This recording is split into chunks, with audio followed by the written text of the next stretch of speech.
Ya, ya rekan.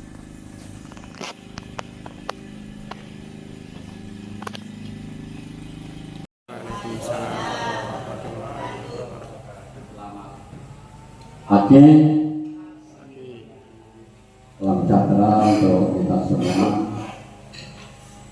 Alhamdulillah pagi ini masih diberi kesehatan ya, diberi kekuatan, sehingga kita masih bisa melaksanakan kegiatan kita.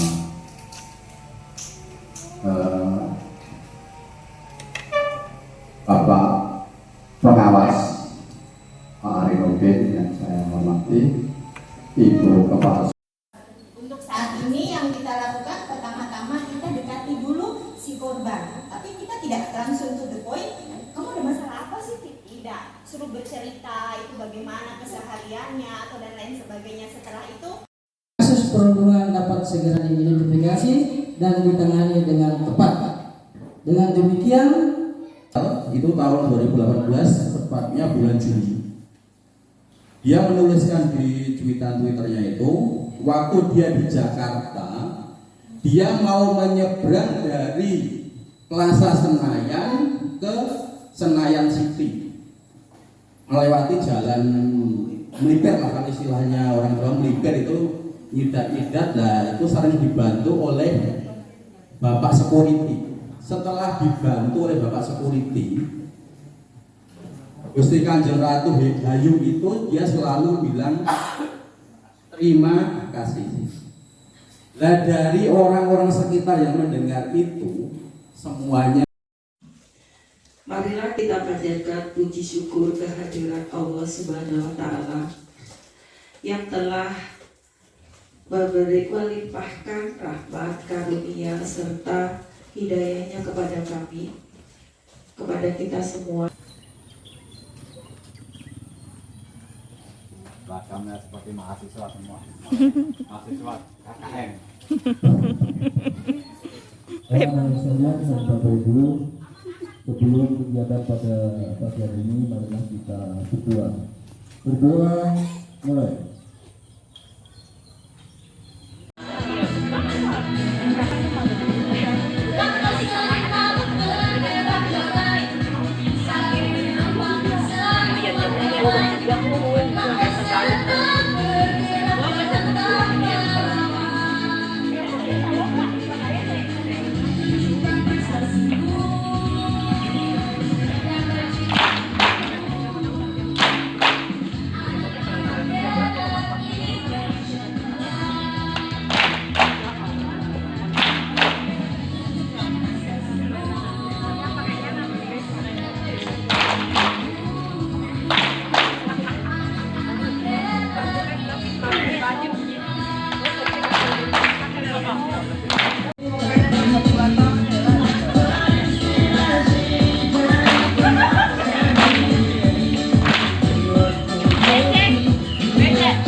Sebentar diumumkan kembali tuh. Ke pasar beli mangga muda. Dimakan manis, segarnya terasa. Guru berkumpul berbagi ilmu agar mendidik makin berkualitas selalu. Dan akan ini tetap eksis meskipun apapun yang terjadi, perubahan-perubahan suka tidak suka. Mudah-mudahan dengan kabinet yang baru ini semua demi kemajuan pendidikan di negara tercinta ini. Kemudian Bapak dan Ibu, masa transisi kementerian ini sudah ada beberapa kebijakan yang sudah diluncurkan. Ini yang pertama, yang kemarin apa Bapak dan Ibu? Program makan gratis. dari Pak Menteri. Yang pertama Pak, Makan gratis. yang diingat makan gratis. Oke, jadi yang pertama adalah terkait dengan 7 kebiasaan anak Indonesia hebat, ya Bapak dan Ibu. Meskipun ada yang berpendapat bahwa itu kan sudah biasa dilakukan oleh anak-anak, mulai dari bangun tidur kembali tidur lagi.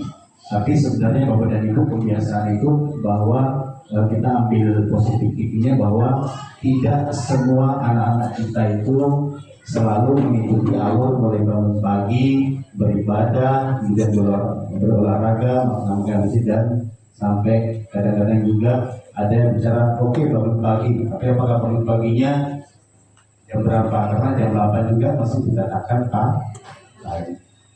Kemudian tidur cepat. Nah, tidur cepat juga banyak mengartikan. Ada yang bilang jam 9 itu sudah termasuk cepat, jam 9 malam, jam 10 juga sudah termasuk cepat. Jadi itu bervariasi, tapi mudah-mudahan dengan 7 kebiasaan itu tadi pagi-pagi sudah disambut dengan senam ya.